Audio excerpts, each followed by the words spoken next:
the music drop. Welcome everyone to the Year of the Bird. Obviously, this is a Newcastle United and Tottenham Hotspur's show, whereby I talk about magpies. Charlie, he talks about cocks, cockroach, obviously. But yeah, it's going to be a pretty good show today. Obviously, we're technically previewing four games, but I'll be honest, I'm not really going to care too much about the game on Saturday. Um, but yeah, we're going to be previewing the Champions League games later on. But we'll first do the Premier League games we have this Saturday.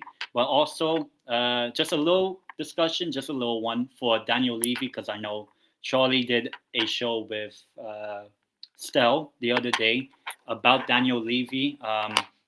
Maybe one day Daniel Levy in, or Mike Ashley in, maybe. But yeah, obviously put your opinions or whatever in the live chat, and we might as well get started. But first, Charlie, how are you? All good, Ten. Thanks for having me on again. Obviously, the stream is going to be streamed on both channels, so please subscribe to Charlie's Take and Tendai Tem as well if you guys haven't already. So, yeah, like I said, like the stream, both of them, get all the chats in as well. And yeah, look, this should be a good show today. Obviously, it's been a while since we've had any domestic football to watch. That is. Obviously, our clubs are coming back this weekend. It's going to be interesting. Obviously, both of us, looking to, in Spurs' case, looking to bounce back from that abysmal game against Bournemouth before the break, and Newcastle looking to kind of finally get a win this season, get their first win of the season after a tough start. And yeah, of course, Champions League is coming soon. Both our seasons in Europe start soon. Obviously, the Europa League champions starting back in Europe in the Champions League this year. So yeah, looking forward to it. And yeah, look, in terms of me, look, I'm not the best because the weather's getting a bit chillier in the UK. Oh, so. I mean, it literally just started raining. It's been raining like all week here, so yeah, I've been a bit sad that the weather's changing. I can just it's not cold, but I can just feel the winter coming. So I'm not looking forward to that. But listen, I'm looking forward to the show. This should be a good show. So yeah, big up to 10 and big up to everyone watching as well. Yeah, and we might as well get started. Obviously, first topic, we'll probably just talk about not really too much because obviously you did a show with him, but just now it's been a week, almost exactly a week. It's 10. The news broke when we did this show last week. Yeah, that's when the news broke. Daniel Levy, not really out, but out somewhat, I would say. How you feel since 1 week has passed since that for me or any rival fan, infamous news, and obviously big up to FC25 as well. How do I feel about Levy? Look, it's been a week. The dust has settled, as they say. Look, I'm buzzing that he's gone.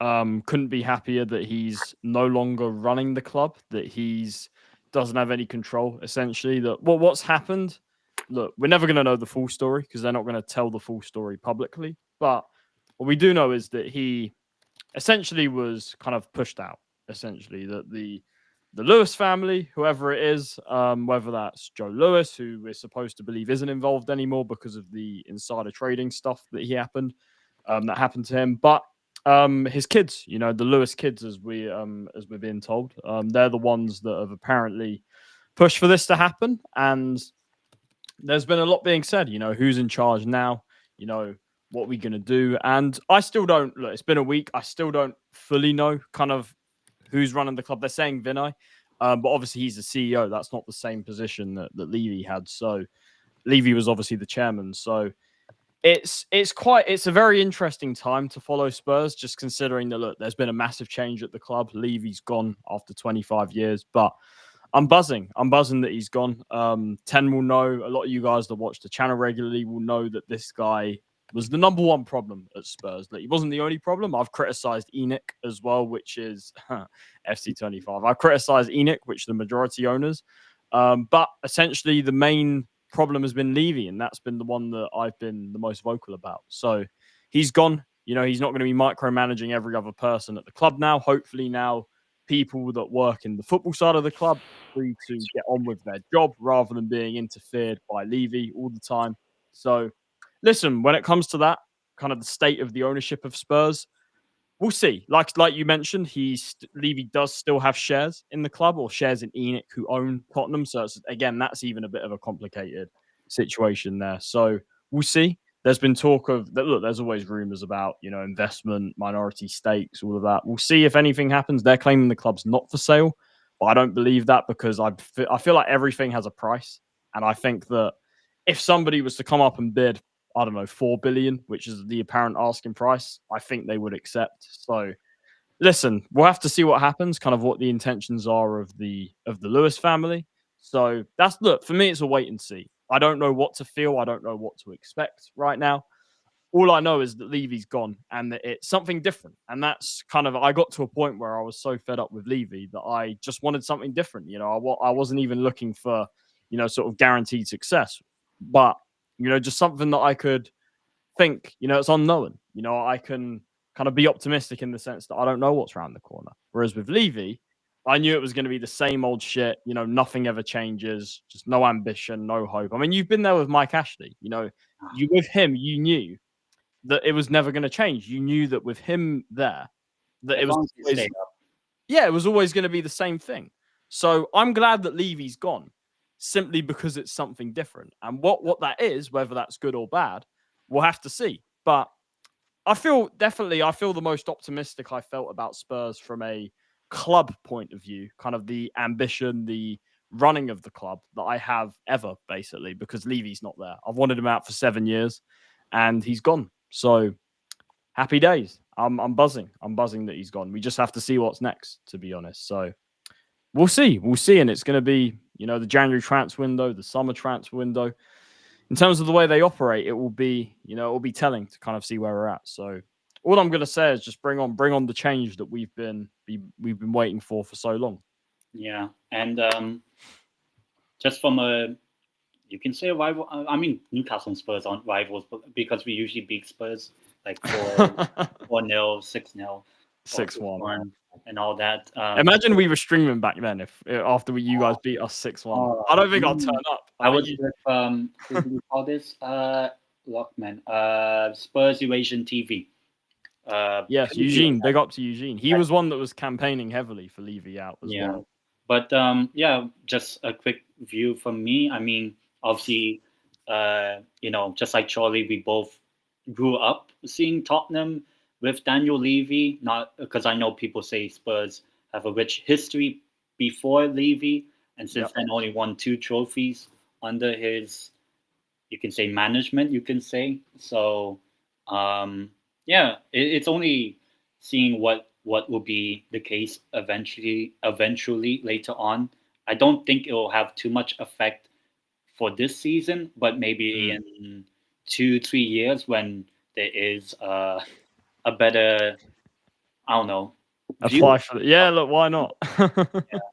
I mean, if Charlie does become the chairman, then maybe Tottenham relegation incoming. Woo! But overall, just even as I guess I can say rival fan, it would be interesting to see because obviously, you would have expected after the 2019 final, which actually I believe has been announced. The 2027 final is in Champions League final. Your favorite stadium, which you actually been to, the Metropolitano. I've been there for a game in the summer, just before I went to the Europa League final, stopping by in Madrid. I went to check out. I got a cheap ticket at the last minute. I went to check out Atletico against Betis. I didn't see the GOAT for that long, unfortunately. He came on in the second half. But yeah, look, not great memories. But if it was in Bilbao, we'd win it. So that's what I'll say. Yeah, I mean, even I wish I was in Bilbao because we actually have Bilbao Athletic Club. But yeah, that's just my overview. Just have to see what happens because. It's one thing, one person goes, but you don't know what the future holds. So we'll see. But we might as well preview the games. And while we're still on the topic of Tottenham, we might as well stay in London, not at the Tottenham Hotspur Stadium, but at the London Stadium, West Ham United versus Tottenham. Obviously, West Ham got that win a couple weeks ago, which was actually former Tottenham manager Nuno Espirito Santos last game, and now Yep. they appointed. By that I mean They've appointed it's who we are, mate. it's Ange. But yeah, it's West Ham versus Spurs at the London Stadium, and yeah, I don't know how you feel about the game. Well, look, this is actually a really interesting game to talk about because obviously, first of all, our last game against Bournemouth was a disgrace. I've spoken about that. Look, I said I didn't blame the manager. I still don't blame the manager. I blame the players. I thought the way they played against Bournemouth was embarrassing. I thought they just didn't ever get going in the game, to be honest. And it's just typical sort of Spurs losing before an international break. We seem to have this curse where whenever there's a game before an international break, we always lose, and that's been the case, I believe, since 2023 or like in the October 2023 or something. It's always been like that. So I don't know what it is. I don't know what happened against Bournemouth, but listen, we have to bounce back. We have to get 3 points in this game. It's as simple as that. Obviously, we got 6 points on the board from 3 games, so this is obviously the 4th game of the season. So I would usually show the table, but the table doesn't really mean too much right now. It's only been 3 games for both our teams, of course. So I think after 10 games, we'll have a better idea of sort of where Spurs, Newcastle are at sort of this season. But talking about the game, here's the thing with West Ham. Like, I look at the way West Ham have started, and obviously they've had a horrendous start. Against Forest, obviously they finally got a win. 3-0, 3 goals, I think, in the last 5 minutes of the game or something. Yeah. But before then, obviously, they got battered to Chelsea 5-1. They got battered by your favourite team, Sunderland, 3-0 on the first game. So, look, West Ham are, they're a pretty awful team under Potter. They don't have, obviously, we took Kudus off them in the summer, so Kudus will be playing against them. Listen, the way I see this is that let's just say if they weren't called West Ham, I'd be thinking, yeah, I'm very confident that we're going to bounce back and that we're going to get a win. However, not saying I'm not confident, but I'm a bit skeptical. And the reason I'm a bit skeptical is because it's West Ham. West Ham, when they play Spurs, it's their cup final. They get up for this game. If they're going to raise their game for any game, it's going to be against Spurs, because Millwall's not in the Prem. They see us as the next rival, you could say that. And look, it is a derby, Spurs, West Ham, it is a derby. I'm not going to sit here and pretend that, I don't dislike West Ham because I do dislike West Ham, but obviously it comes a lot more from their side. They definitely, see it more as a derby than we do. Obviously for us, Arsenal, Chelsea is definitely more of more derby games, especially obviously Arsenal, of course. But listen, that's why I'm skeptical, because West Ham, they have turned up against us in the past. And when we haven't expected it, they could be on kind of shitty form. And regardless of our form, they can somehow pull out a performance against us. And I've seen it over the years. Look, usually we usually have a pretty good record against West Ham. But I have seen a few times where we've sort of, as a fan base with Spurs, we've kind of underestimated them a little bit. And they've kind of got us. I'll think back to, remember the 3-3 during lockdown? I remember going into that game because we just beat United 6-1 at Old Trafford. Everyone was saying, "Oh, we're going to batter West Ham." And look, I'm not going to sit here and pretend that I didn't think we were going to win that game, but we underestimated it. And obviously, what happened. And there's been other occasions where we've gone into a West Ham game thinking that, look, they're not great. We're the better team. And look, we've usually been the better team than West Ham going into the game, but we've come unstuck from time to time. And the game's at their ground, at the London Stadium, and we've drawn our last 3 games there. The last 3 seasons, we've drawn 1-1 at the London Stadium, and it's not the best place. The last time we won there was Jose Mourinho's first game. We're going back to 2019 here. So this stadium, when it first opened, we started off well there. We were winning, but then we since then we haven't had the best sort of record away at West Ham, and I think that it's about time we change it, to be honest. Because listen, West Ham are not a good team. I don't like Potter. I think is a terrible manager, to be honest. I look at who they've got. They lost Kudus, of course. They do have Paqueta back. He's a good player. They've got obviously Bowen. Bowen's definitely someone that has turned up against us in the past. So look, I am a bit skeptical because it's obviously the cup final for West Ham. I feel like they're going to be more up for this game than they have done so far this season. But at the same time, I still believe we have enough to win. I think that we have a better team. I think we've got a better manager. And I think that our players, if they can turn up, obviously this game we're going to have Xavi Simons coming into the team. He's what's this Gyökeres celebration? Yeah, out of it. We're gonna have Xavi Simons. That's how I'm going. If you yawn, I'm not gonna do it. But we're gonna have Xavi Simons in this game. His debut. About time. We've been crying out for a number 10 all season. So it's going to be great to see Xavi Simons for the first time. I have a lot of confidence that I think he will be able to make an instant impact in this game. You're going to have Kolo Muani as well. He'll probably get some game time in this game. So listen, we've got some new signings that are going to come into this game. As well as, having a majority, apart from obviously the issues at number 10 and potentially Solanke, we do have our defense fit for this game as well. So there's no issues there. So listen, I think we have enough to win. I think that if it's one of those where I look at Spurs, if we sort of turn up, if we kind of play like we did against City, play like we did against Burnley, I think that we'll win this game. And I think that we can win it pretty comfortably if we do that, if we don't let sort of West Ham sort of turning up sort of get to our heads and kind of not turn up essentially. If we match, because I'm sitting here and I'm expecting, I know West Ham have been bad and I know that they're a pretty shit team, but I'm expecting in my head as a Spurs fan, because I've seen this before, I'm expecting them to turn up. I'm expecting them to raise their game. So for me, expecting that, our players should also expect it. And that's why our players need to match the intensity. And if we match their intensity, assuming that they turn up in the way that I think they might, I think because we're the better team, because we have more quality, I think we'll have enough to win.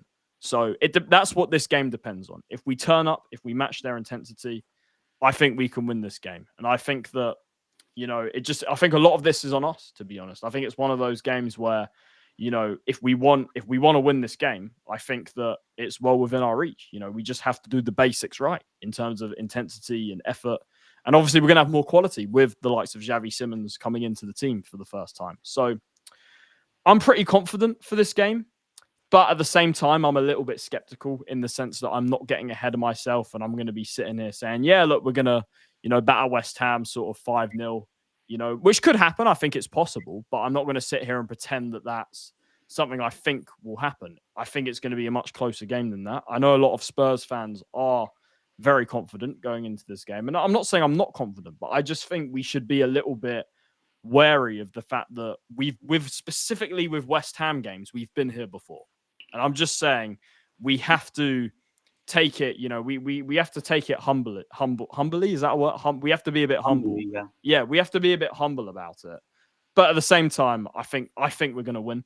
And if I was to give a score prediction, I think I'm going to say 3-1. 3-1 Spurs. I think that, like I said, as long as we turn up, as long as we match their intensity, I think our quality will be enough to get over the line. And I think, something like a 3-1. I think that if we get that, I'll be happy with that game. And hopefully, just either way, just whatever way we do it, we can get 3 points because it's important to sort of bounce back from the last game. So we'll see. But that's my thoughts going into the West Ham. It's definitely West Ham game. It's definitely a game we have to win. And I think that if we do the things that I said we need to do, I think we have a good chance of winning this game. So let's see. So what's your thoughts as sort of a neutral, obviously, for this game? I mean, obviously getting to watch the West Ham final of West Ham against Spurs. West Ham's cup final, yeah. I mean, I don't remember the last time they've been to a cup final. I've seen Newcastle win a cup final. West Ham Conference League. Conference League, yeah. I remember. Yeah. Bigger trophy than Europa.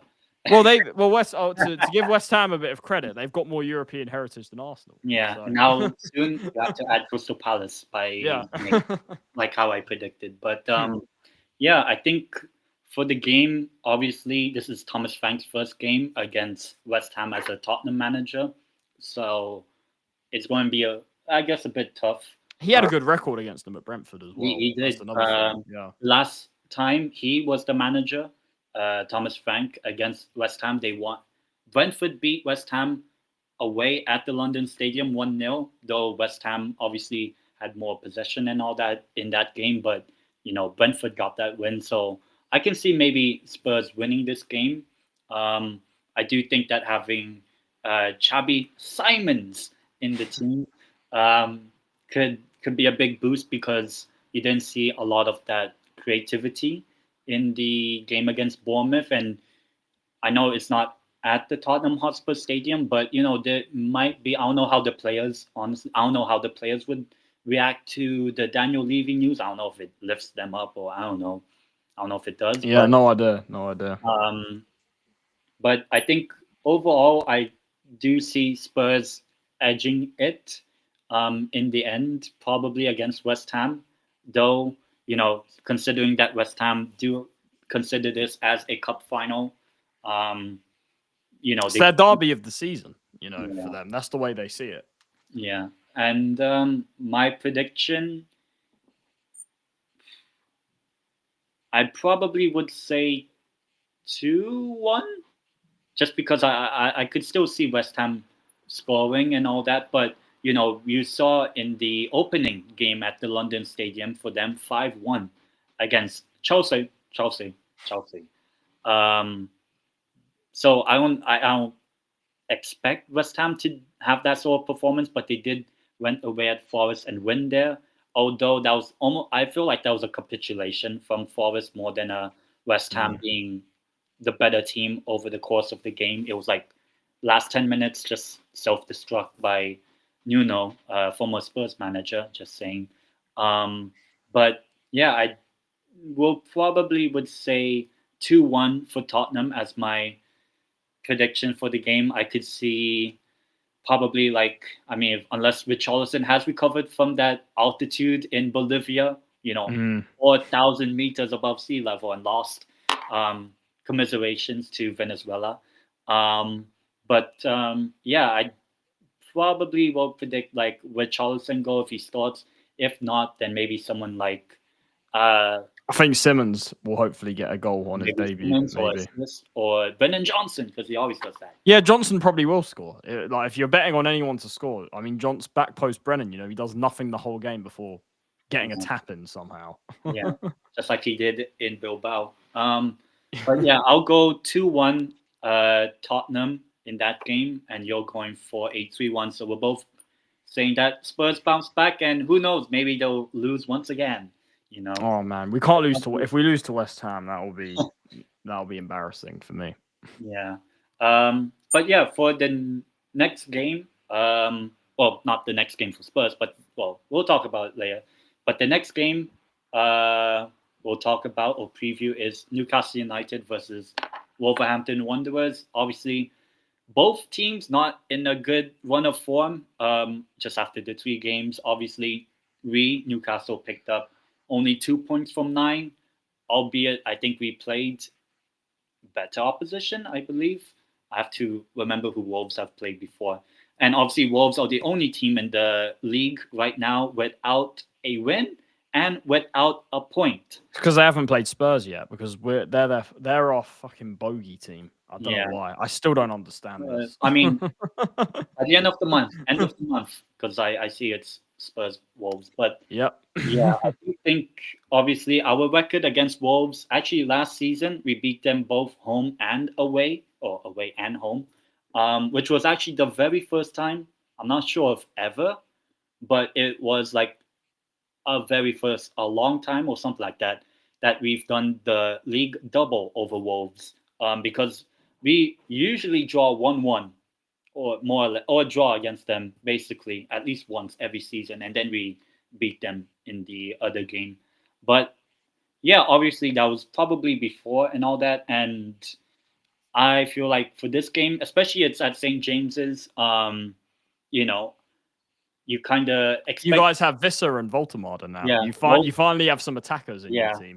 In terms of who I think will start, I probably personally would start Johan Visser. He played very well in both games for DR Congo. He scored in both qualifying games. I know he lost against Senegal, Pape Mate saw actually scoring the winning goal in a remontada in that game. But yeah, Wissa played very well in that game. And it's his first. Well, it'll be either one of their first games, both Wissa and Voldemort, because they didn't play in the last game. So I just think that overall, I do think that there will be some sort of, you could say, pressure. I would say, at least in the league, this is technically the first easy home game. It's definitely yeah. It's like, out of the home games. Obviously it's your second home game. This is this is a winnable game for you guys. Yeah, because obviously we went away at Villa and Leeds and drew 0-0. But you can say those are tough grounds. And we played Liverpool a few weeks ago and lost at home. But this one, it's the game before the game, which we'll talk about a little bit later, against Barcelona. I'm not really wearing the colors of Barcelona, but oh well. But yeah, for this game against Wolves, I mean, if Wang Hee-chan plays, he usually scores a goal against us at least once or twice. So he does have a good record against us. Obviously, we were linked to Strand Lawson, obviously before we got Voldemort and Wissa. So I don't know how he feels about that. But yeah, I probably, if I was to say which striker now gets the starting role in this game, I probably would say Wissa, just because he has the prem experience. He's just come off of scoring back-to-back games for DR Congo, in a very tough pressure moment. So you can say he's handled the pressure, whereas Voldemort, he did get assist against Northern Ireland in the previous game on Monday, I think, or Sunday. But obviously didn't play that well in the first game against Slovakia last week in the qualifier. And obviously Germany lost in that one. So I feel like I would probably, if I was Eddie Howe, I probably would start Johan Wissa. In terms of the other players in the team, there's not any injury issues and all that. Obviously, the only big one is just Gordon is serving his now will be second game in 3 league games. So Anthony Gordon is available for Barcelona, but not available for Wolves and the game next weekend against Bournemouth. So I probably am going to expect Harvey Barnes, though I would say Anthony Elanga played on the left for Sweden in that game against Slovenia. And I don't know if you saw, he scored a really good goal, the opening goal in that game against Slovenia. So, yeah, I could see maybe, Elanga hasn't really done well so far this season when he started. So maybe you can put Elanga on the left, Jacob Murphy on the right, and then Wissa, or if Howe chooses Voldemort through the middle. So who knows? Or if we haven't really scored goals apart from the 2 against Liverpool, maybe you play both strikers at the start and just 4-4-2, old school. Yeah, something like that. I'm not sure actually if Joe Ellington is available or fit yet because he's still a bit hurt from the other game before. But I will probably, in terms of prediction, I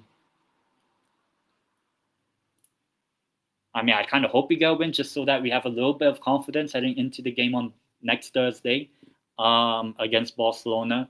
And so I wouldn't say there's a lot. I think between Wolves and Barcelona as our next 2 games, obviously the Barcelona games are a huge one, but there is a bit of pressure in that Wolves game because we haven't won a game yet. We haven't won since beating Chelsea in the game last season, because we've lost now back-to-back home games technically in the league. Everton last season final day and lost to Liverpool. So if we lose 3 in a row, that'll be the first time in 4.5 years that we've lost 3 home games in a row in the league technically. So I'll back that we don't do that, hopefully, knock on wood.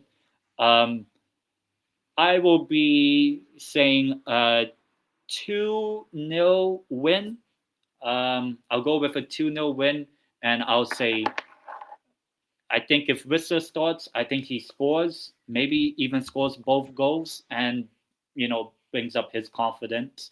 But I would like to see both Voldemort and Wissa play, whether it's together or not together. I don't know. Maybe first half play one striker. If it's not working, play both. Play Voldemort as a number 10 because he is quite good at dribbling.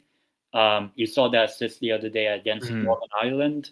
So we'll see. I think Wissa will get a goal, maybe both goals. So I'll say 2-0 for Newcastle, and at least celebrate a win because we didn't win in preseason. We didn't win the last 2 games of last season. Didn't win any of the first 3 this season, and you want a little bit of confidence heading into the game on next Thursday. So I'll go 2-0 for us. I don't know how you feel about it because we do have we're like draw FC against Wolves, more or less. But yeah. Listen, it could be worse. They could be your bogey team that somehow take points off you. Like Liverpool, but that's not really bogey because they're... Yeah, no, bogey team's not really.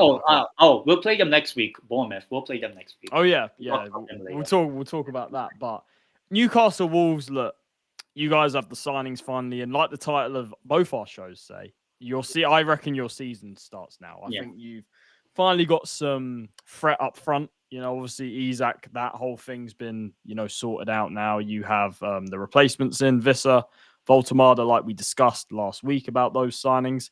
I think we're going to see, especially in Vissa's case, I think we could see him make an instant impact considering he's used to the league and everything.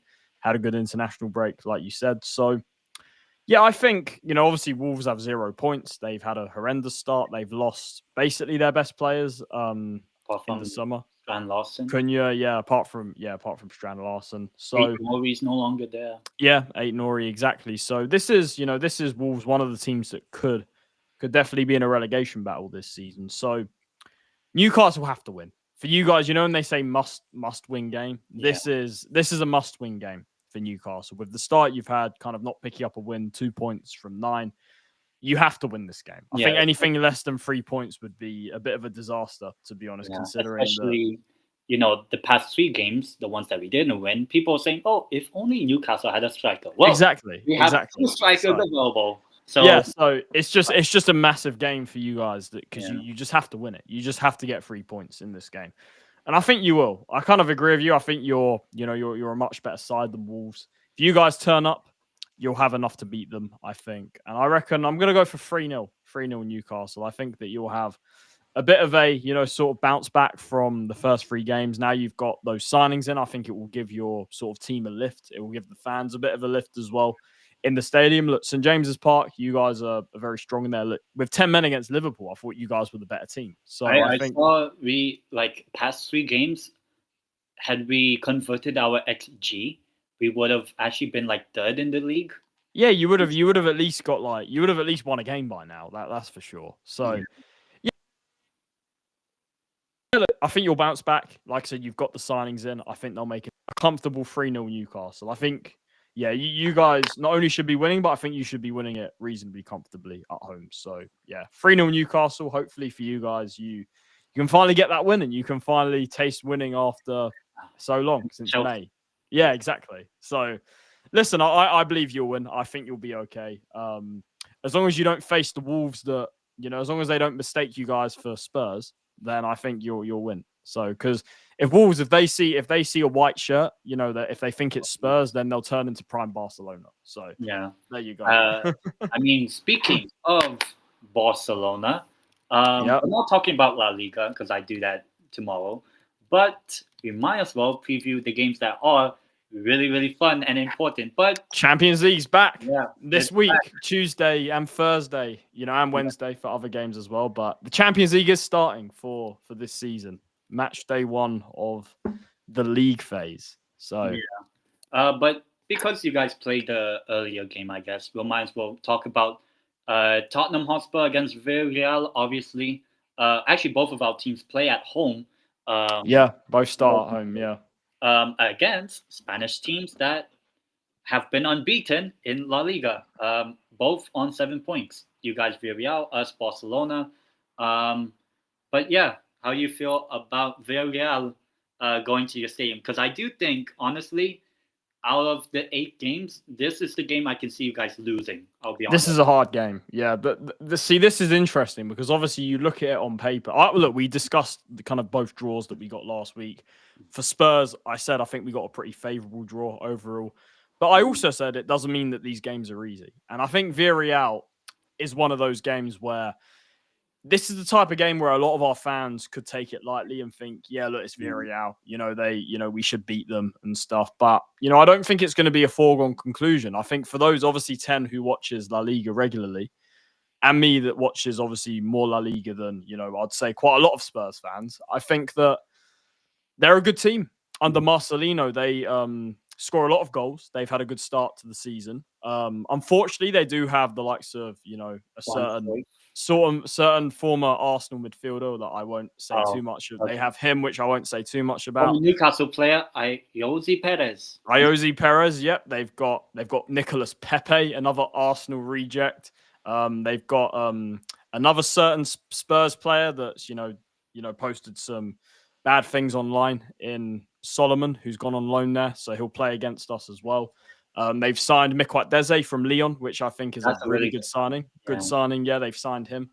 They have who else do they have? Juan Foyth is coming back. Juan Foyth, former Spurs player, he will be playing against us as well. So they have quite a lot of familiar players with sort of our club and the Premier League in general, Villarreal. So listen, they're a good team. They have obviously they've got other people like Gerard Moreno there. They've got Buchanan.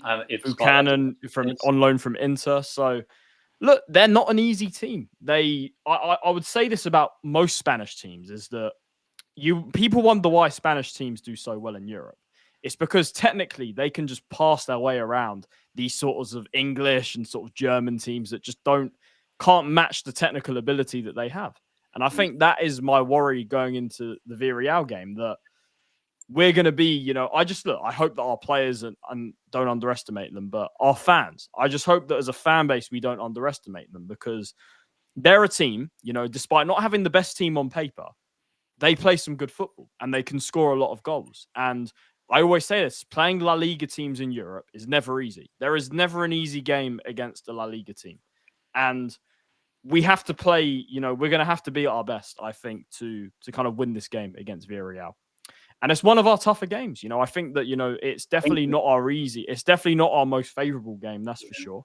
But we are at home, and I think that it is a game that we can win. I think that we would go into it as favourites on paper. We do have the better team than Villarreal. But I think it could be, I kind of agree with you. I see this as maybe a little bit of a banana skin potentially at home. Not obviously, it's funny I say banana considering they play in yellow and everything. Yeah, so yellow submarine. The yellow submarine, coming to White Hart Lane. So look, I'm looking forward to it. It's going to be nice to kind of see Spurs back in the Champions League after a couple of years. Of course, it will be our first game in Europe as the Europa League champions. I have to show this once again, guys. Another reason to show it. Our first game in Europe, we're going to have, the badge that on the sleeve, Europa League winners in it. So I'm looking forward to this game. I am, but it's going to be a hard game. If we're going to win this game, we have to be at our best. We can't switch off in this game. We can't have a lackluster performance, because if we do, look, Villarreal are going to punish us. They're a team that can do that, and they've obviously last season. I know it's not the same year, but they've taken points off. The likes of Barcelona. They've beaten. I think they beat Atletico as well last season, I believe. So they're not an easy team by any means, and they're a team that, look, obviously Villarreal. I know it's not the same team and manager, but Villarreal in Europe, they won the Europa League. Nobody expected it. Their first ever trophy. They then went to the Champions League semi-finals, beating Bayern Munich, beating Juve, and were quite unlucky against Liverpool. They were well in that game, well in that tie for large periods. So listen, I'm not super confident going into this game. I just hope that we turn up, because if we turn up, I do believe we have better players than Villarreal. I think on paper we should win, but like I said, football's not played in paper. Villarreal are a good team. Their manager's very good, Marcelino. So I don't know what to expect from this game, to be honest. It's really difficult, And look, obviously this Villarreal game, look, it's our first game. We've got many other games that I think are probably easier and probably more favourable than Villarreal. Obviously, we got some much harder games than against the likes of PSG. Of course, you could arguably say Dortmund but again on paper, and I'm not taking this game lightly. I'm not taking this Villarreal game lightly. So look, I'll have to see how we do against West Ham. Maybe after the West Ham game, I'll be able to. Big up to Angus as well every single time. Look, I'm not ready for a Pepe masterclass. I'm not ready. I mean, didn't he have a masterclass against Arsenal? In pre-season, yeah. In pre-season. But look, whatever happens in this game, I'm not ready for a Pepe master. I'm not ready for that. I'll have serious head loss if that happens. But like I said, it's going to be a tough game. And like I said, I'm not underestimating them. And I believe that this is a game where we have to be at our best. We can't switch off. So it's hard to predict it because, like I said, the West Ham game, I have to see us against West Ham first. After that game, see how we're looking kind of post-international break. Maybe I'll have more of an idea of what to expect going into this Villarreal game. But if I was to give an early prediction, I'll probably go for a draw. I'll be really honest. By the way, I'm not saying it's because we're bad or this or we're like off form right now. I'm just saying it because I think that Villarreal are a better team than what people would give them credit for. So I think I might go for a draw in this game, to be honest. I'm going to go for like I said, after West Ham, maybe this prediction will change for the better or the worse.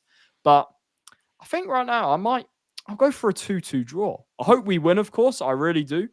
But I think, this might be one of the games. And look, we can afford to drop points in a couple of the games and still get in the top 8.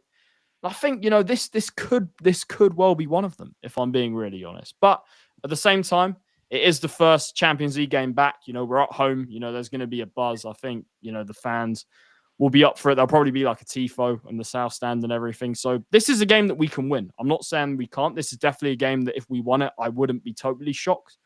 But it's not going to be easy. And I just, this could be a difficult game. So I think right now, as it stands, like I said, it could change. I think I'm going to go for a draw. I'm going to go for 2-2 in this game, to be honest. Yeah, I mean, if that tifo is just a cockerel, like how Arsenal just displayed. No, it won't be a shower. It won't be a shower curtain.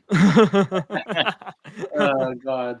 I mean, yeah. I mean, for this game, Spurs hosting Villarreal, I do think this is actually the worst possible game for Spurs amongst the fixtures they have. Yeah, you can say PSG away is the most difficult, obviously, but I do think Villarreal, either home or away, are a very good team. Yeah. They're actually the top goal scorers. I know it's only been like 3 games, but they are the top goal scorers in La Liga. 8 goals. Yeah, They destroyed Girona 5-0. I'm not saying it's not going to be a 5-0 game. It would be funny if it is, but I don't think look, top scorers after 3 games. It shows. Yeah, they know how to score goals. And then obviously they just brought in Mikadatse as well, who I think is a really good signing for them. Jose Perez, I believe, has a good record, if I remember, when he was with us. Good record against Spurs. Oh my God. I think I don't remember when he was at Leicester, but I know he had a decent record against Spurs. Yep. Oh, so yeah, that's maybe play him, Marcelino. Thanks for reminding me. I'll be supporting Jose Perez that game because I don't have any bad blood, like let's say how people have with Isak. I'm okay with Jose Perez because at that time it was Mike Ashley and all that. But yeah, I think for this game, I do think Spurs will turn up. But I think Villarreal will turn up as well. I think both teams have the quality. Obviously, you have Xavi Simons for Spurs, but then at Villarreal you have Nicolas Pepe and all. Like I said, we need our big players to turn up. We need Xavi Simons to turn up. We need, a Kudus to turn up. We need in the midfield Paulinho. We need Paulinho to have another good game. We need these guys to turn up in this sort of game. Yeah, and I just feel, I don't know. I mean, we'll predict the fixtures of both of our teams, but I think this is the only time I'm predicting this amongst the fixtures. I'm actually going for an away victory. I'm going Villarreal 2-1. But actually, if you guys watch Charlie's show the other day where we talked about the Champions League, all the European League stuff, I did put Tottenham in the top 8. And I actually have Tottenham on 17 points, which is I'm calculating as 5 wins, 2 draws, one loss, and that loss being this one in the opening day against Villarreal. Because I do think that this is probably the worst team to play against. If you're Spurs, you have really good pace. Obviously now Mikadatse is playing. I have to remember, I forgot who they play this coming weekend. Who did they play? They play Atleti. They play Atletico away. So that's, especially if Thomas Frank were to, you could say, sit back, maybe make that the game plan against Villarreal, because that's something Atleti has to do, especially. The thing is, against Villarreal, I think they're going to have more possession than us. I do. Yeah. I think Frank will go a bit more pragmatic. Plus, I think Villarreal will want to dominate the ball more, to be honest. Yeah. And I don't know, I just have that feeling that they will be able to get the result at Spurs. And yeah, I'm actually going for a 2-1 Villarreal win. I can see. I hope you're wrong. I'd love to see Jose Perez score, but if not, I could see someone like Mikadatse score. Just not if it's Pepe. I swear to God. If or that guy in defensive midfield, if he plays. We won't mention him. Yeah, that'd be even worse. I remember he did have a very good goal against Spurs a few years ago in that 11-point bottle league season of Arsenal, the 2-0. Just to let any Arsenal fans know. But yeah, I guess even Arsenal fans are going to be, hoping. But then at the same time, Arsenal also playing Athletic Club away. Though I do think they might actually win that. But I think I'll go with a Villarreal win, but I wouldn't be surprised if Spurs win, because I do think that this is probably the game that you're not sure what type of Spurs are going to. How are we gonna react against the way La Liga? Because we haven't played a La Liga team for a while. The last La Liga team we played was it preseason? I don't know. No, obviously you're outside, but in competitive games. I think the last La Liga team we played was Barcelona in the year we got to the final.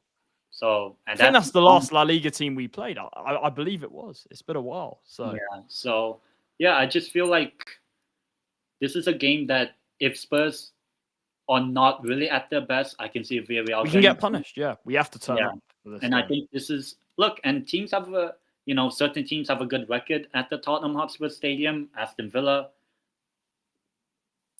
Villarreal, Mike. We've never played Villarreal. This is the first ever game between the two clubs in history. So yeah. So it'll be nice to see. So I'm going for a yellow submarine. Getting that win against Tottenham. Though actually, I do think I have both Spurs and Villarreal getting the top 8. Eventually by the end of the 8 games. So I'm going with a 2-1. Charlie's going for a draw. Maybe an Arsenal fan will say Spurs win. I don't know. Hopefully we win. I hope we're both wrong. I hope we win. Yeah, but yeah, in terms of the other game, in terms of Newcastle United, we were talking about Barcelona. Barcelona at St. James's Park. St. James's Park. Newcastle United versus Barcelona. Our record, because we have played them in the UCL in terms of individual games 4 times in 2 campaigns. The first time was 97-98 with the famous Tino Asprilla scoring the hat-trick in our first ever meeting against FC Barcelona. And then the other 3 games that we've played them in the Champions League, we have lost. But, we were a pretty good team at that time and all. Yeah, obviously this is, the return of the Tino Asprilla. It would be hilarious to see him, probably up on the director's box or whatever, watching the game, probably giving some advice to Jan Wissa or Valdemade or whoever it is. Sandro Tonali, I would love to see it. Especially what he did for Italy the other day. But yeah, Newcastle, Barcelona. Yeah, it's obviously, I think this is in terms of games that you want to see on the opening day, because in terms of the opening day fixtures of the Champions League, because this is the exclusive week, so we're actually playing Europa League night, Thursday night. Yeah, this is the exclusive Champions League week, and then there's exclusive Europa and Conference next week. Yeah, well, actually, there's no exclusive. Well, Conference eventually, yeah, but yeah, in terms of Newcastle Barcelona, I mean, look, I'm excited for this. It's going to be literally a little over 1 week from now because it is Thursday today. So Yep. next week, A week Thursday. today, yeah. Yeah, and coincidentally, the 17th, was it? Yeah, 17th of September 1997 was the Newcastle 3-2. So literally, what, 28? Yeah, 28 days since, no, not that 28 days, 28 years since we beat Barcelona with that Tino Spear hat trick. And look, I'm looking forward to it, especially living in Spain and all that. There's a lot of Barcelona fans, even though I don't live really near Barcelona at all. But it would be really nice, it'll be if Newcastle get eliminated in the league phase somehow in the Champions League. I just want one win, like we did the last time we were in the Champions League. If that one win, just make it the against the biggest team, which is Barcelona. Because last time, our first Champions League game at home a couple years ago was against PSG, and we beat them 4-1. I'm not saying this Barcelona team are as bad as that PSG team were at that time, but some interesting things. Barcelona, they're not going to have the assistant coach or the head coach. No Hansi Flick. They both got the red card in that famous, or if you want to say for Barcelona fans, infamous 4-3 defeat away at Inter last season, which obviously meant that Barcelona got eliminated. So, they're serving their suspension from the sidelines, both Hansi Flick and his assistant. In terms of Barcelona, they, just like Villarreal, have 7 points in La Liga, have scored, 7 goals in La Liga. Though, obviously, if you want to look at how they've performed over the past couple of games, they beat Mallorca 3-0, which, I mean, is comfortable. But the past 2 games for Barcelona, they were 2-0 down at halftime against newly promoted Levante. They ended up winning in the last minute, 3-2 Barcelona. And then the game just before the international break, they were away at Rayo Vallecano, a ground which they don't have a good record at overall historically, and got 1-1 draw. But if it wasn't for Juan Garcia, it could have been 4-1. Yeah, he had a great game. Yeah. Yeah. So that's a little preview for my who's going to be my El Toro de la Semana, the ball of the week, when I do my show tomorrow.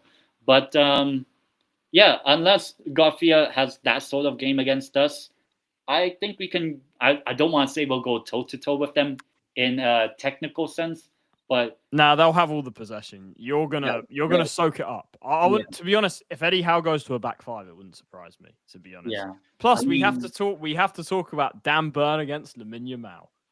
What is this gonna look like? Well, I mean, it'll probably be more like Livramento.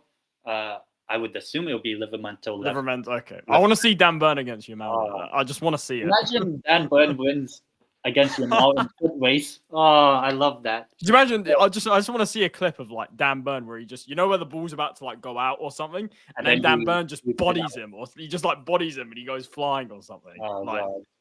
Yeah. I mean, obviously Barcelona, probably one of the favorites, if not maybe the favorite. My prediction to win. They're my shout to win the Champions League this year. Yeah. But in terms of prediction, I can see it being. I would love it to be high scoring and hopefully in favor of us. I can see it being a 3-2 for either team. I could see it being a last minute winner from someone. You guys are going to turn up for this game. With St. James's. You guys always turn up in these games. If we don't turn up, then forget about our champions. I'm very confident you'll turn up in this game. I would say amongst the 4 competitions we're in, Champions League, Prem, and the 2 cups, obviously I want to win a trophy again, the Carabao Cup, so that I get to add another one here. But I do think this season we'll take the Champions League more seriously now that we have that experience from last time. We only picked up 1 win in 6 last time, and we actually did bottle at least Europa League. Chakwueze on the last day. Yeah, but obviously now we don't play AC Milan. I wonder where they are, apart from Milan. But yeah, I think overall I could see this being a 3-2 or even 3-3 if it ends up in a draw. I don't know. People didn't expect us to destroy PSG like we did last time. I don't think it will be that sort of scoreline. I mean, if it was, but Could you imagine? Oh my if it's God. like 4-1, 3-1, If whatever. you guys do that to Barcelona, could you imagine? Oh, Plus the Barca fan base, like that's why, like, if we were to lose every game but win one, I want it to be just one. Like, imagine I've seen us beat PSG 4-1 on my birthday. Obviously, I've seen us win the Carabao Cup at Wembley, beating Liverpool, with the striker scoring the winning goal for us. Just saying.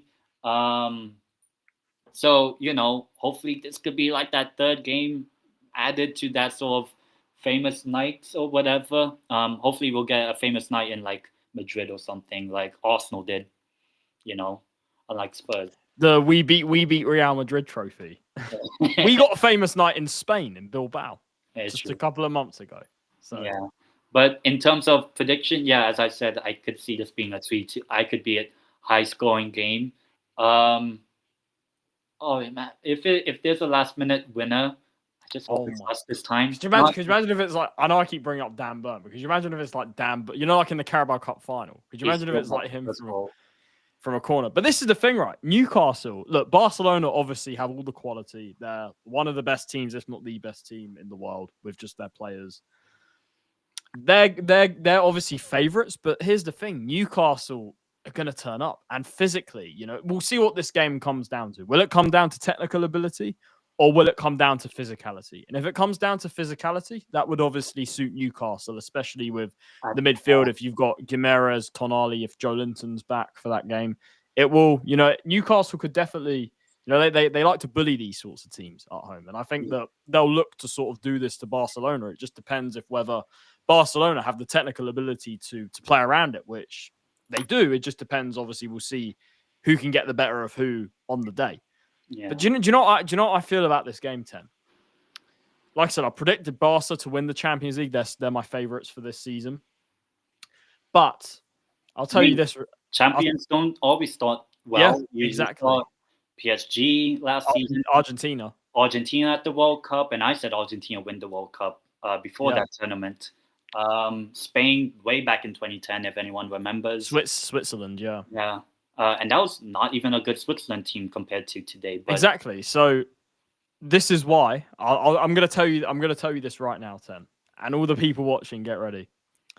10, you're going to win. Ooh. You're going to win. I'm telling you. I mean, you said we're going to win against Liverpool. It should have. Let's be honest. It should have happened. Yeah. Let's be honest. Well, now we have a centre forward, at least two. Exactly. And let's be honest, that Liverpool game even with the team you had, and on another day you would have won that game if we're being at least honest. on a point. Yeah. On another day. I'm telling you this right now. I'm not saying you're going to be consistent like over every single game in the Champions League. Yeah. But this, look, obviously we'll get onto predictions in a bit for both of our teams' schedules. But 10, this is going to be your night. This is Newcastle are going to have that night in the Champions League. This is going to be the PSG game. This is going to be like the PSG game in the sense that it's going to be the night, the big win against a sort of a big team in Europe. My score prediction is 2-1 Newcastle. Oh. Newcastle are going to win. You heard it here first. I'm telling you guys, they're going to raise their game like never before for this game. And everyone's going to doubt Newcastle because of obviously the bad start they've had in the league. Barcelona being really good. Yeah. But I'm telling you, Newcastle will beat Barcelona on Thursday. Oh, you heard it here first. Barcelona will, in my opinion, will go on to win the Champions League. But in this game, it's Newcastle's night. And I just have that feeling. The first game, it's at St. James's. The first game back in the Champions League. The fans are going to get you guys over the line. 2-1 Newcastle. Ooh. That's my feeling. That is my feeling for this game. It really is. But then look, if Barca win, would I be surprised? No, because it's Barcelona we're talking about. So I would, but my feeling is Newcastle are going to surprise a lot of people in this game. For me, I'd say it's pretty tough. I mean, it is a tough game. But If you remember, Newcastle 3, Man City 3, in Holland's first season. If you remember the 3-3 draw we had with Yes. Man City, You should have won that game as I well. feel like you should have won it. It could be that. So I would love it to be that sort of game, but we win it. Why not? 3-2 Newcastle. 3-2 And if we Newcastle. get a last minute or whatever late winner, whatever, I think your goal will be a last minute goal. I think it will. If I mean, if Barcelona scored a last minute goal, it could be like Rafinha or Yamal. It'll be Yamal, and he'll do like some like rage bait celebration, and your fans will like go crazy. Oh God! But he'll like do like some sort of dance, and then it will be like clipped, and your fans will like hate it. Oh God! I will say, why not 3-2? Yeah, why not? I'll back just because I'm not backing us on a few other games, but just because it's St. James's, hopefully, if we do get knocked out in the league phase, I want at least the Barca fans to be humble by us. That would be amazing and all, because I do know some, Barcelona fans personally here in Spain. I would love to rub it in their faces. Yeah. I would love it, not everyone in Spain supports Barcelona. They mostly support Real Madrid, which play on Tuesday. Unfortunately, none of us are playing Real Madrid, at least for now. Hopefully in the knockouts, and doing we'll see. But yeah, I'll go 3-2 Newcastle, but Barcelona score first. I'll go. Wow, interesting. Just to lower and then raise it, like go 1-0 down, 3-2, 3-1 up, or something like that. And then do you reckon you'll score like 3 goals in like the space of 10 minutes or something? Like it would just be like some crazy period in the game. Yeah, maybe like a crazy 5-10 minute period, and we get a goal, and it's 1-1 at halftime, something like that. We'll find out on Thursday. That's my prediction. 3-2. We're both going Newcastle wins, and we're not even saying Spurs win on the opening. Yep. But yeah, we might as well, for the last bit of segment for this show, we are going to talk about our fixtures and how many points we're predicting our teams to get. I did predict the points for Spurs as well, where I did predict 1 loss for Spurs. But yeah, we'll talk about the fixtures. So I guess because we can do Newcastle first. I don't mind. Seeing as we're talking about Newcastle, so let's just get this up. Okay, so because I did write it down.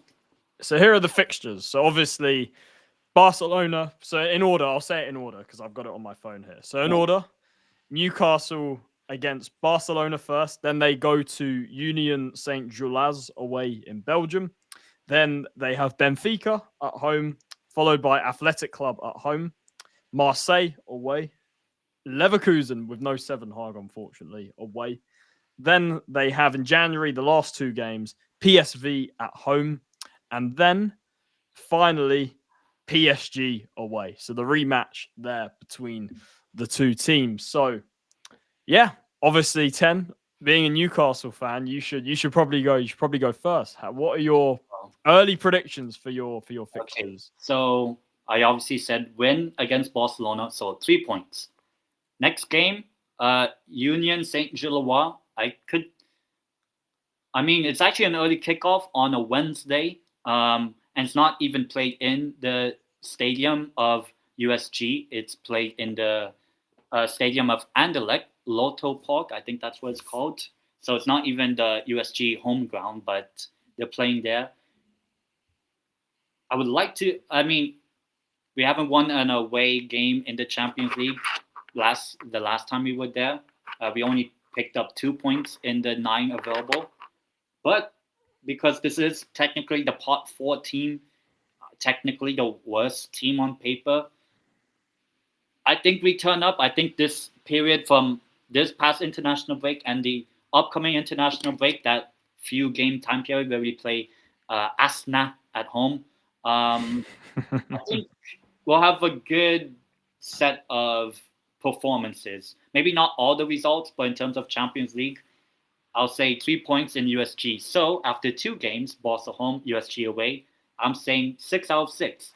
However, we play Benfica next, and I'm not confident of that game. The Strasbourg Steve derby. Oh God.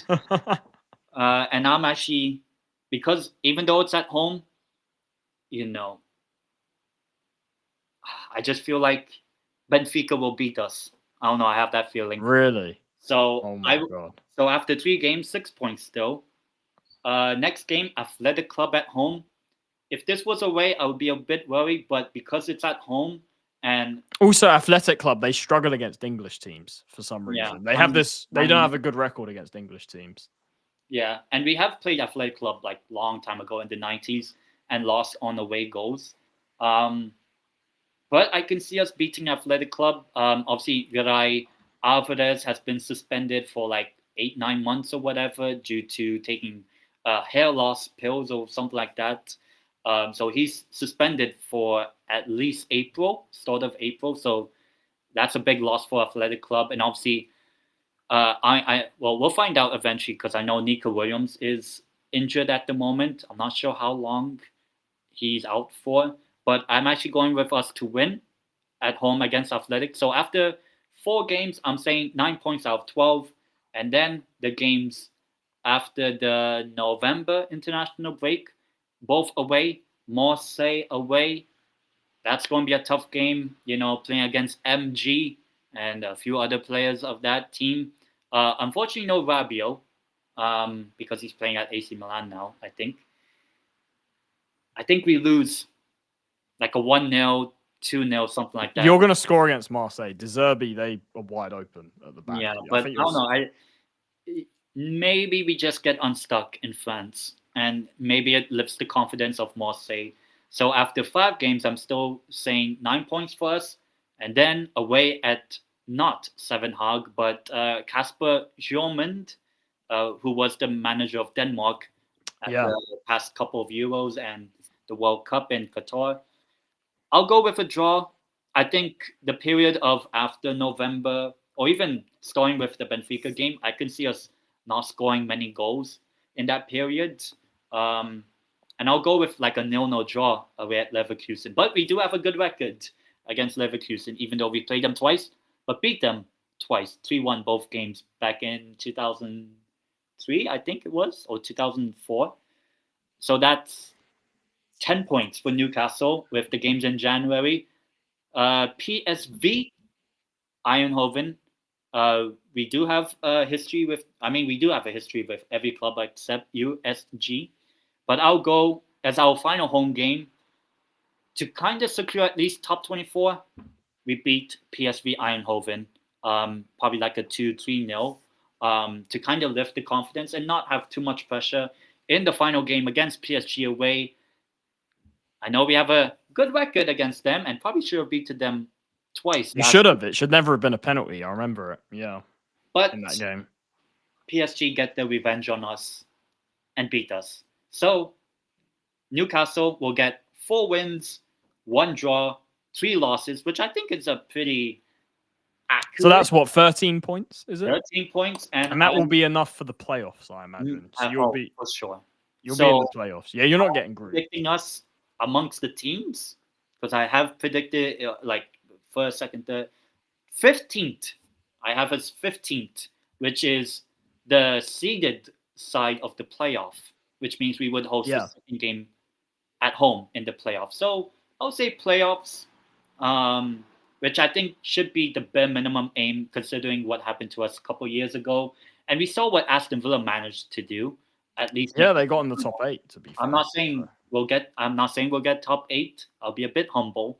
So playoff for Newcastle: 13 points, 4 wins, 1 draw, 3 losses, in and around 13 points. It could be like 11 points, or it can be as high as 15 points. Something basically, around enough to be sort of in the seeded part of the playoff. Yeah, I would say that. Yeah, I think that'll be I think that's about right. It kind of coincides with sort of both our predictions for Newcastle. But in terms of Newcastle's games, see, I reckon so my predictions. I think you'll beat Barcelona, like I said, 2-1. So you'll get 3 points in that game.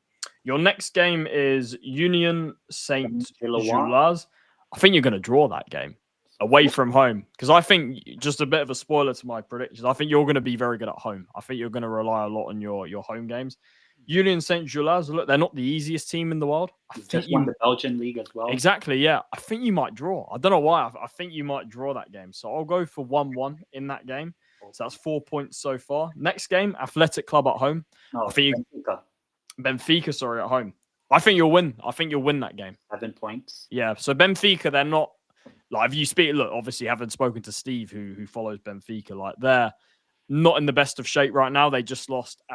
Who's the Turkish player? Atoglu. Yeah, they've just sold him for some reason. The team they knocked out. Yeah, it's crazy. So, and that's a big loss to them. So, I don't think Benfica are the best right now, but I think at home, I think you'll beat Benfica. I'll go for a 2-0 in that game. Then Athletic Club at home, so another home game. I think you're going to beat Athletic Club as well. I think, like I said, they seem to struggle against English teams, especially away from home. I think you'll win that. I'll go for a 2-1 Newcastle in that game. I think you'll. Damn. Yeah. Unbeaten. Yeah, I think unbeaten. I think you'll win. I think you'll beat Athletic Club. Then Marseille away. I think you're going to drop points. I think you're going to draw that game. 11 points. So, yeah, I'll go for a 2-2 in that game. Look, I think you'll score against them because De Zerbi, they're wide open at the back. So, I think we'll find out. You'll get chances in there. So, I'll go for a 2-2. But I think, again, you might come unstuck away from home. Leverkusen away. I'm going for another draw away. I think you're going to drop points. So, similar. I'll go for a 0-0 in that game, just like you. I think, like I said, Leverkusen, I know they're not the same team as the past couple of years, but I think, again, away from home, I don't know, I don't think you guys are going to be that great away from home in the league phase. And yet we're still unbeaten. And then the final home game, Newcastle PSV, you're going to beat PSV, I think 3-0. I think you'll beat them pretty comfortably at home. But PSG away, I think you're going to lose that game. I'll go for 3-1 to PSG. I thought we were actually going unbeaten. No, you're going to lose it on the last game, but there'll be a lot of draws in there. So that is how many points is that? 15. 15 points, yeah. 3 draws, 1 loss. And I said 15 points. I said we lose like 3 games, but still make the playoffs. So 15 points last season would be around 11th, 12th. Another round where that's what I said in the predictions. I said you'll be around 11th, 12th. Yeah. That's kind of where Real Madrid, Bayern finished last season in terms of points. So, I mean, I don't mind that. I think as long as we make the playoff, I think that's the bare minimum aim. Because if we get eliminated in the league phase, especially... I don't see it happening. I really don't see that happening. Especially with, if you want to help the English clubs, I guess, if we finish in the top 7, top 8, we could help ourselves doing well in Europe and not really do well-ish in the league, be a bit lower, but get Europe again. But yeah, that's our predictions for Newcastle minimum playoff, and around 13 points, 15 points, around that sort of bracket. So and if we don't do as well, I'd say minimum 10, and I do think 10 points is going to be the bare minimum points to secure playoffs. Yeah, I reckon so. Yeah. So now it is time to predict Tottenham. It's time to predict our 8 league phase games. Like I said, look, it's hard to sort of, make too many judgments, but I just thought, why not? We'll do some early predictions for both teams, Newcastle that we just did in the stream and Spurs as well. Look, our 8 games, I'm going to try and predict them as best as I can. It's very, like I said, very early on. I mean, we're talking about some games that are in January. You look at the last 2 games of the league phase. So look, this is sort of my very early prediction for sort of Spurs in the league phase. But then I guess not so early with our sort of earlier games in the competition. So let's take a look at our games for the league phase this year. Of course, like we've discussed on this channel, a pretty favourable draw for Spurs. Like I said, there's no easy game in there, but it's definitely, it could have been a much harder draw that we could have got. Obviously, this graphic here, it's not in order, unfortunately, but these are the teams we're playing. So if I'm going to say it in order, obviously on Tuesday, coming up very soon, we start off with Villarreal at home. We then travel to Bodo. We go to the Arctic Circle for a rematch against Bodo Glimt, of course, our opponents from the Europa League semi-final. Then we play Monaco away. It's our first meeting with Monaco for a while. We've had mixed history against them. We beat them in 15-16 in the Europa League, but then In the Champions League, where they made it to the semis, we got grouped that season, and they did the double on us. That was when they had Mbappe, Bernardo Silva. Obviously, far from that team right now, but still have some very decent players there, especially away. It's not the easiest game. Copenhagen at home comes after that, followed by PSG away. Of course, a rematch from the Super Cup. Very disappointing what happened in there, but we gave a much better account of ourselves than I thought we would. So definitely the hardest game by far in our league phase, followed by Slavia Prague at home. I think a winnable home game. Then Dortmund at home, a team that we have a good record against. We have very good history against Dortmund.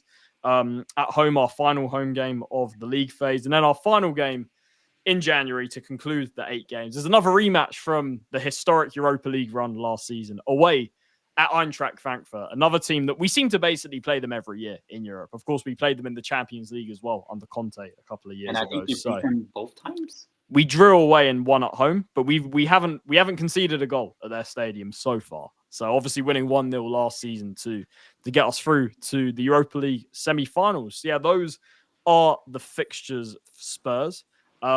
Like I said, definitely a more favourable draw, but these are not easy. I don't think as a fan base, the rest of the Spurs fans, I don't think we should be underestimating these games at all. These, there's a couple of banana skins in here, definitely. But overall, I do think we have been given a favourable draw, and I am hopeful that we can definitely make it into the top 8. So, having said all of that, let's get into my predictions for Tottenham's league phase. So, Villarreal at home. Like we discussed, Villarreal are a team that we shouldn't underestimate. In general, La Liga teams are very good in Europe. Spanish teams, obviously, we know have the most success out of any country in European club football. Look, Villarreal, they're not an easy team. They are the top scorers in La Liga so far. But we have to turn up for this game. I believe that if we turn up, we can win this game. But I don't know, this might be one of the games we drop points, like I mentioned before. So, like I said, 2-2 in this game between Spurs and Villarreal. I think that, if we turn up, we can win. But Villarreal are a very good team, and like we discussed, they've added players like Miquel Deze. They've got a couple of others in there as well. Iosi Perez, who we talked about. I'm just hoping there's no Pepe masterclass, because that would... Or the other guy from Arsenal. Or the other guy that joined Arsenal that we won't talk about too much. But yeah, like I said, not an easy team. The Spanish teams are good in Europe, and I think that this could be... I don't know, I just got a feeling this could be a bit of a banana skin. So I'm gonna go for a 2-2 draw. I think that might be one of the games where we drop points, to be honest. So Villarreal at home, I'm going to go for a little draw in that game, to be honest. Followed by Bodo away. Of course, we won 2-0 in the Europa League last season. Bodo, another team that are not to be underestimated. They definitely have some big results against teams. It'll be their first home game. Exactly, yes. Their first home game in the Champions League ever. They've never been in the group stage of the Champions League before. So this will be tough, but I do expect us, and I'm hoping that we will have enough to beat them. Like I said, we dealt with them well last season in the semi-finals, albeit it was under Ange, of course. So obviously we'll see. Look, I think we're stronger this year in terms of the squad, manager. Tactically, I think we're in a good position. So I'm hoping that Bodo Glimt, I'm hoping that we can have a similar result to last season. So Bodo away, it's not going to be easy. Like I said, if you underestimate them, they can punish you. But look, I think as long as we go in there, knowing that, they're not a team that are going to roll over, I think we can definitely win. And I'll go for a 3-1. I'm going to go for 3-1 Spurs. I think the same scoreline as the first leg in the Europa League last season. So yeah, that would be 4 points so far. Followed by Monaco away. Not the easiest game. They've got the likes of Akliouche there, Biref up front, as Minamino as well. So they're not Zakaria in midfield. Pogba, yeah, and Eric Dyer, of course, playing against us. Like Dyer himself. Listen, Monaco away, not easy, but I think we'll just have enough, to be honest. So I think 1-0 Spurs in this game. 7 points. Yeah, I think against Monaco, I think the way we set up, I think the way I believe we're going to set up away from home in the Champions League under Frank, I think can suit us well in a few of these games. So Monaco will be tough. It's definitely a potential banana skin, but I back Spurs to just about get it done. So I'm going to go for a tight I'm going to go for a tight 1-0 in that game. Like I said, guys, these are very early predictions. So going into these games, these can definitely change depending on form, injuries, and other things as well. So Monaco, I think a narrow win. Copenhagen at home, that's definitely one of our more favourable games. Copenhagen, look, obviously they have Makoko, don't they? Who was at Dortmund. Who will play against Dortmund, actually. Yeah, exactly. So Copenhagen, they got a few talents in that team, but Man United. They did, remember, they had that crazy game against Man United. So Copenhagen, look, like I said, we can't take any of these teams lightly, but Copenhagen at home, I think it is a favourable game for us. I'm expecting us to win. So I'll go for a 2-0 in that game. I think that we should. I think we should have more than enough to beat Copenhagen at home, to be totally honest. So I'll go for a win there. So that is 10 points now. 10 points. Yes, 10 points so far. So Copenhagen, I think, will be a win. PSG away, listen, we gave them a good game in the Super Cup. We should have won, considering we were 2-0 up with 10 minutes to go. Look, PSG away, look, we've proven we can definitely give them, a much better test than I believed we would. I mean, going into the Super Cup, I thought we were going to get, flattened, to be honest. So we definitely, our performance definitely surprised me against them in the Super Cup. But I think going to Paris, I think, obviously PSG are obviously the champions of Europe right now. I think they'll have way too much for us in Paris, if I'm being totally honest. I think probably a loss around 3-1. I think we'll come unstuck in that game. I think PSG overall a much better team than us. But I think we'll be good in periods of the game, but in the end, I think we'll get undone. So for me, 3-1 PSG. So that will be our first loss in the Champions League, followed by Slavia Prague at home again. I think another favourable game. I'm hoping, like I said, we don't mess up these sorts of games in the league phase. But Slavia Prague, I'd back us at home. I'll go for a 3-0 in that game. I think we should. Like I said, on paper, we should be beating them. But like I said, you can't underestimate these teams. But as long as we turn up, I think we'll have too much for Slavia Prague, the Czech team, of course. So I'll go for a 3-0 in that game. Followed by our final. So that's 13 points so far. So followed by our final two games, both against Bundesliga teams, starting with Dortmund at home. Listen, Dortmund's never easy. Obviously, one of the pot one teams that we got. They've still, look, this isn't the Dortmund of a few years ago, but they've still got the likes of Brandt in that team. They've obviously got Joe Bellingham as well. They've got Adeyemi still there as well. So look, Dortmund, you have to respect Dortmund. You can't go into a game against them lightly. But Dortmund seem to be one of our favourite teams to play in the Champions League. We have a very good record against Dortmund. Of course, beat them 4-0 on aggregate when we reached the final in 2019. Dortmund at home, I think, is a win, to be honest. I think, like I said, Dortmund, we've got a really good record against them. I think that in general, against Bundesliga teams, we often do quite well. Apart from Bayern, they're the only one where we have a terrible record. Dortmund at home, look, I think another win. I think Dortmund, I would back us at home. I think away to Dortmund's a different story, but at home, I think I'd back us, to be honest. So right now, look, for that Dortmund game, I'll say a 3-1. I'll say a 3-1 Spurs in that game. So yeah, 3-1 at home to Dortmund. And then our final game, Frankfurt away. Obviously, we seem to play them every year, like I mentioned. Of course, a rematch from last season in the Europa League. Frankfurt away, look, our last game. By then, look, it will probably be a crucial game to kind of get something to qualify. Hopefully, we're in that position to get in the top 8 come the last day and stuff. Frankfurt away, I'm going to say a draw, to be honest. I'm going to go for a 0-0 draw. I think, look, both teams will probably be, looking to secure either a playoff spot or a top 8 spot, hopefully, from that game. And I think it will just be a bit cagey, to be honest. I think if both teams have something to play for, which I think will probably be the case, because you know how tight the table is. It's like really tight. If both teams have something to play for on that last game, I can just see it being really tight. And I think a 0-0 draw, to be honest, away at Frankfurt, which would, if my maths is correct, would give us 18 points. 17. 17 points. 17 points. Sorry, 5 wins, 2 draws, and a loss. That's right. Yeah, 5 wins, 2 draws, and a loss. So 17. Look, my maths is terrible, guys. I wasn't very good at maths at school. So just a disclaimer. So 17 points. And I believe that should be enough. Last season it was. Last season, 17 points was enough to get in the top 8. So I believe that should hopefully Yeah. be enough to get into that top 8. So like I said, I'm backing Spurs. Like I said, a lot of those games like that, we've definitely got a favourable run, but like I said, no easy game whatsoever. But I'm backing us to get 17 points based on these very early predictions. So yeah, that's my thoughts about Spurs. Let me know yours in the chat and the comment section down below as well. So yeah, 17 points. Hopefully that's enough for us to qualify into the top 8. So yeah, 10. Obviously, like, I know I've spoken for a while there, so apologies. But what are your predictions regarding Spurs in the league phase? I mean, both of us, we have said Spurs make the top 8. I do think Spurs will get the top 8. But as I said in our preview with Villarreal, you lose. So I'm going 0 points after one game. Oh no. And the whole fan base, oh no. But yeah, we'll go into meltdown. Yeah, after losing like 2-1. Yeah. Respectively against Villarreal. But I do think you eventually pick up. Second game away at Bodo Glimt. I think you'll beat them.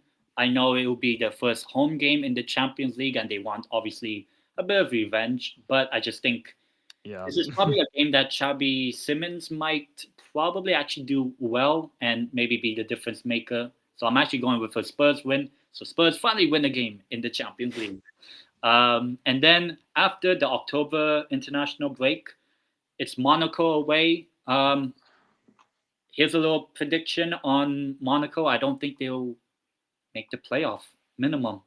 Oh yeah, you said they were going to get grouped. That's right. Yeah. Yeah. So I think you actually win here, and obviously big up to Liam. Big up to the as well. Unfortunately, there's no Spurs Bayern because I would have said 7-2. Oh no. Neither of us are playing Bayern. To be fair, maybe in the next round. So I have Spurs on 6 points after 3, and then it's home to Copenhagen. This will be the funny game, and why not? This will be a game of 2-2, 3-3 draw. Oh my god! This is like the Spursy is back. We don't say that word. The Spursy game. But listen, it wouldn't even surprise me that much. I'll be really honest. I'll go to. I've seen this happen in Europe before. So who is it when we played like I know there was Zagreb before, but like it's not even when we played Mura in the Conference League and like Vitesse, and I've seen it. I've seen it happen. So I'll go 3-3 against Copenhagen, and that would be 7 points in 4. However, your game against PSG away, you turn up the same time like you did against them, 2-2 or 1-1. Oh, yeah. You think we get something in Paris? I think Thomas Frank will grow his stature against PSG with Spurs. And then against Slavia, okay, I'm not going to be too Spursy about it. It would be funny. That would be a comfortable win. Listen, we can't we can't underestimate these teams. I'm predicting wins against like Copenhagen and Slavia, assuming that we aren't complacent. But you never know. You will have to see. Yeah, and that would actually mean Spurs would have 11 points heading into the new year. Dortmund at home, I think you'll beat them, and that will be 14 points. And then against Eintracht Frankfurt, this is the time that Spurs turn up again away. Again against Frankfurt. In rainy, cold Frankfurt or something like that, or snowy. I'm going Spurs win and also 17 points, which would mean that Spurs get in the top 8 in my prediction as well. I have Spurs both 17 points. I think it's 7th place. I think around there, 7th, 6th, 8th, just sort of. That's my prediction for Spurs in terms of points. So, and then eventually, when the round 16 happens, when Spurs do play Champions League, whoever they play, they'll be eliminated. As typical. Oh, you finished in the top 8. Woo! Oh man! Imagine if it's some playoff team as well. That would be annoying. Like I don't know, like Club Brugge or some shit like that. I know they're a decent team, but it would still annoy me. Yeah. So, but look, we'll have to see. Look, we're going very far into the future here. Yeah. So. I mean, maybe Spurs can make the final. Who knows? Of the Champions League, you know.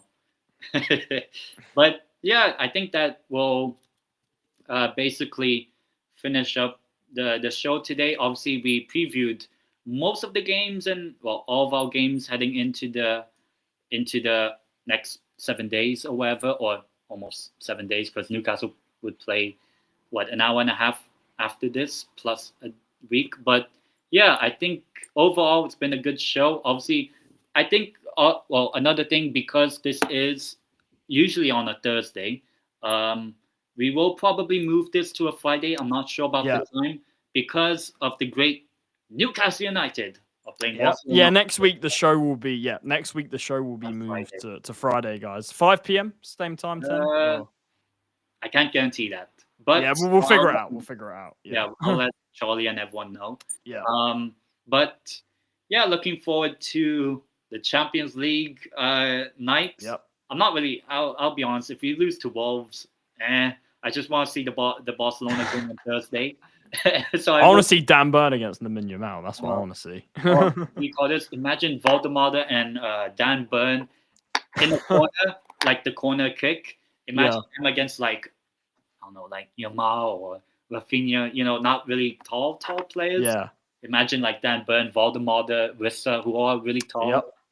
Look, we'll see. Look, I said Newcastle will win. So once again, you heard it here first, guys. Yeah. So yeah, in terms of that, looking forward to it, obviously. And obviously we'll bring back our show of La Piña Rosa, which we didn't have this past week. Because that will be back on Monday, guys, at 8 p.m. UK time. Yeah. Obviously, just very quickly, Deportivo won last minute, against Sporting Gijon. So nice. And Palermo didn't play in the international break, so we'll be back against Sud Tirol or South Tirol in English. Again on Sunday. So yeah. So looking forward to that. I know Deportivo play Mirandes on Saturday, I think.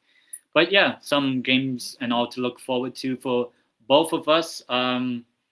Yeah. Anything you want to shout out?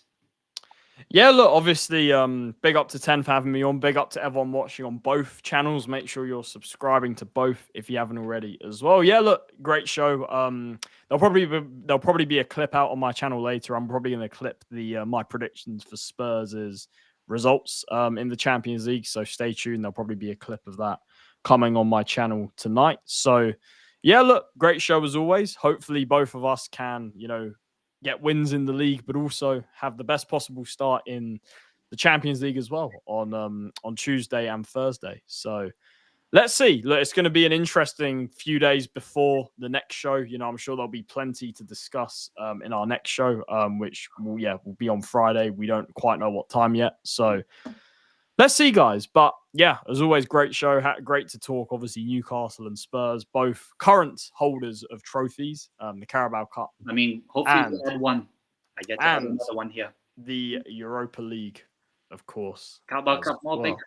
So yeah, let's see. Let's see how it all plays out. But yeah, 10, great being on once again. And yeah, great show as always. So yeah. And obviously, I'll do my La Liga show, the El Toro La Liga show tomorrow. I've moved it to a new schedule of Friday, 3 p.m. For almost every match week now, apart when there's ever La Liga midweek game, which happens in 10 days or however long later. But yeah, looking forward to all the games, Champions League, obviously the big one and all that. Hopefully, it'll be fun if Newcastle are first place out of 36 teams after day one. But we'll see if how that goes. But yeah, we're going to end it here. And yeah, subscribe to both channels. And we'll see you guys, at least us together, on Monday. Yeah. UK time, 9 p.m. Spain time, for the La Piña Rosa game show of Deportivo La Coruña and Palermo. Or if you want to say Celta and Catania. So nah. or Modena. So we'll